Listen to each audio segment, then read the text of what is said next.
Hindi nga matapos-tapos ang mga kwento ni Ryan tungkol sa anak nila ni Juday na si Baby Lucho. Yan ang chika ni Nelson Canlas. Sarap. Masarap. Ganun lang pala yun. Medyo 2 linggo na akong tumititig lang sa kanya.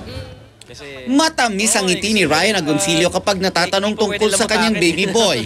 Siya raw ang unang nakahawak kay Baby Lucho matapos maipanganak. Laking takot daw ni Ryan dahil sa buong panahon na nagle-labor si Juday, nasa isang sulok lang siya ng labor room. Okay naman dahil paglabas ng bata, yung doktor pinasa agad sa akin. So syempre, sabi ni Ryan, kamukha niya ang baby. Yaman din lamang na sinasabi mo yung kamukha-kamukha. Mapapaunlakan mo ba kaming konting silip dun sa may picture ka ba dyan?